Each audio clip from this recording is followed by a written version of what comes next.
Hello friends, the article which we are analyzing today is published on Hindu July 15th. The title of the article is The Standoff and China's India Policy Dilemma.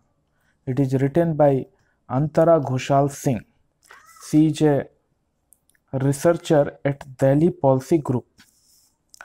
So this article is written in the context of recent military conflict between India and China in the western Ladakh region, and with this military standoff with India, there is a discussion going on in China with respect to India and China relationship, because the kind of focus which China is giving to India now was not the case earlier, because the Chinese focus was mostly US oriented, and now the India is also coming in their radar. So there are two school of thought, particularly how to deal with India. So one school of thought suggests to take a hardline approach with India, and that school of thought says that India should be taught a lesson, because they think that India is much weaker compared to China, and with by militarily or diplomatically, if they can affect the India's prestige, then that will be helpful for them in many ways. So in that respect, there are so many discussion going on in Chinese think tank, and they think that India is already become an ally of USA, and there is no future prospect related to India-China relationship, and this border dispute also not going to be solved in the immediate future. So all these things are discussions are going on in China, and they suggest that China to take a strong military action against India and demonstrate its determination and will, so that if China is able to do the damage in of to India, of that is in from its western sector, that will help China to deal with their enemies or adversary in the eastern sector, particularly South China Sea. So this is the kind of thinking one school of thought says, and for that reason they want to make use of the India's vulnerability, particularly in socio-economic sector. They want to fan all the discord which is having in Indian polity, so that India get caught in those things. So the destabilizing Indian polity, creating militancy, keeping LAC alive by encroaching and creating multiple sector where this confrontation is going on, and somehow a little bit sieging territory here and there, and encouraging or supporting militancy, particularly Naga separatist or Kashmir. So this way, this is a quite hostile approach one school of thought in China is advocating for dealing with India. So what the conclusion this school of thought draw, that if China is able to deal India, then this will set an example for other neighboring country, particularly on its eastern side, and those countries will get a message, because India compared to other countries is much stronger. If China is successfully able to deal India militarily, then this will give a loud message to other neighboring country of China. So this way China is want to make an example of India, and this also this school of thought also advocate that this hostile approach of China will not damage the Indo-China relationship. What it will do that it will stabilize the relationship between India and China, because they are quoting the example of what happened after 1962 war, because that helped China to maintain peace and stability on Western front for a long time, and directly eliminated American and West and Soviet ambition to use India to contain China. So the same thing they want to repeat again with respect to India, and that is the kind of position this particular school of thought is advocating. The second school of thought is saying that this approach, particularly the first approach, is unwise, because it is mostly a reactive approach. It is good at tactical level, but it is short-sighted and without strategic intent.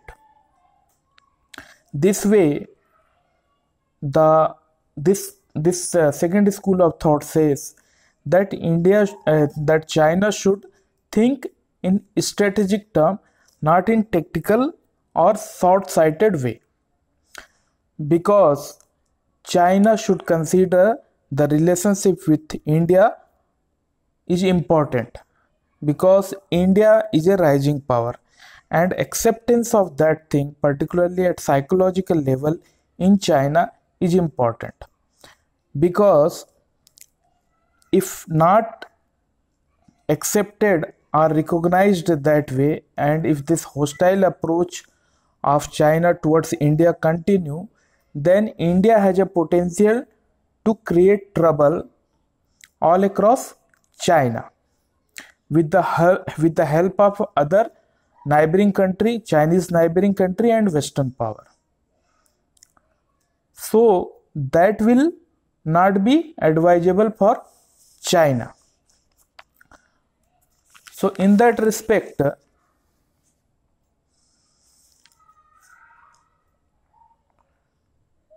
there is a understanding that to deal with India, China need to balance both the thing. So what they have to do in the short term, avoid direct confrontation with India, so that they can stop India directly pushing towards US side. Meanwhile, China should do everything to weaken India from internally, using fault line in Indians' polity. And another approach in Chinese strategic thinking is to encircle India strategically. That is the same thing what we are seeing in what is happening in Nepal, Bangladesh, Sri Lanka, Pakistan. Everybody is aware what way Pakistan is playing at the hand of China. So all neighboring country of India are coming under the influence of China. This way, Chinese are trying to encircle India strategically. And China, without fighting a war, China want to attain a comprehensive and overwhelming superiority in all respect with respect to India. And that superiority will create advantage in geopolitical sphere. So that is the approach. It is not the thinking within China. There are two approaches. One approach is advocating a direct hostile approach towards India. Another approach is saying that keep your intent hidden without exactly going into the war, or without showing your intention. Try to encircle India, try to weaken India, and achieve a comprehensive and overwhelming superiority, so that strategic objective of China is met without fighting a war. So this is a very good analysis.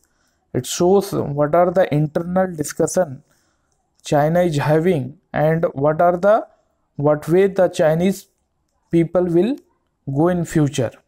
So one thing is very clear, that India's enemy will make use of India's fault line or India's weakness to their advantage, and India's neighborhood is their first target. So we should be aware of this scheming and planning of China against India. That is the first analysis. The second article which I am analyzing is written by Sujata Bhairavan. She is a scientist who studies technology, science and development policy. The title of the article is Sending the Right Messages. This article is written in the context of COVID-19 pandemic, how globally and nationally countries are dealing with COVID-19, and the role of scientists to communicate issues related to pandemic. So this communication is very important, particularly in this pandemic situation. But author is complaining that there is a miscommunication is happening. This miscommunication is happening because of misperception and mistrust. Miscommunication happens in two ways: misperception and mistrust. So why misperception is happening? Because if communication is not done in clear and unambiguous way, there is a chance that the message will be misinterpreted. So that is the way the intended message will not go to the public. And misperception, other than misperception, there is a mistrust also, because public in large or media may not believe or trust the efficacy of medical management, and there is a kind of cynicism also. So this shows the lack of trust or faith in the health management, health governance system and on scientific establishment. So these are the reason, because of that communication is not effective and miscommunication is happening. So in that context, the role of scientists, those who are dealing with public health, became very important. So scientists need to provide clear, articulate, logical, unambiguous public health information. Other than that, scientists also need to explain, advise and rebut pseudoscience. So the role of scientists for communicating or to informing public becomes very important. So we need to focus on how the scientific work happens or the institution of science. Here we see that sufficient funding is one of the important things. So sufficient funding for public health research should be provided, and the working environment for scientists should be of freedom, of independence, so that they can freely work and express and report their finding. And there should be a transparency in the whole ecosystem where this science happens. It should be based on transparency, faith and confidence, and the claim need to be verified. So this is the environment where any scientific institution works. This generates trust and confidence whatever being reported by institution. So that is the one. Mistrust is one factor. With that we can avoid or we can generate trust in the scientific working of a country. So here, not only in COVID situation, we see that miscommunication or propaganda is happening in other areas also. Like one example author has given related to climate change. So there also, due to propaganda driven, lot of miscommunication is happening. The objective of all these propaganda or miscommunication is to create a confusion in the public, because this climate change has been confirmed by scientists by so many studies, but still some people do not believe this thing. This is a direct result of propaganda or miscommunication, which is a motivated information propaganda done by people, those who have a motive in continuing in the old way. Mostly their profit motives, which is making them to justify their propaganda. So this is the way we are seeing things are happening, not only in COVID related issues, but in climate change and in many other things like acid rain, greenhouse effect, global warming. There are so many other issues are there where people are getting influenced by miscommunication or propaganda.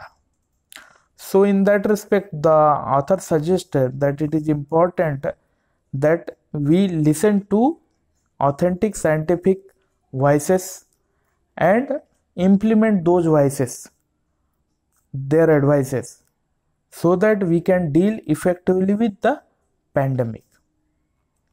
So that concludes the analysis of second article. I hope this will help your understanding. Thank you.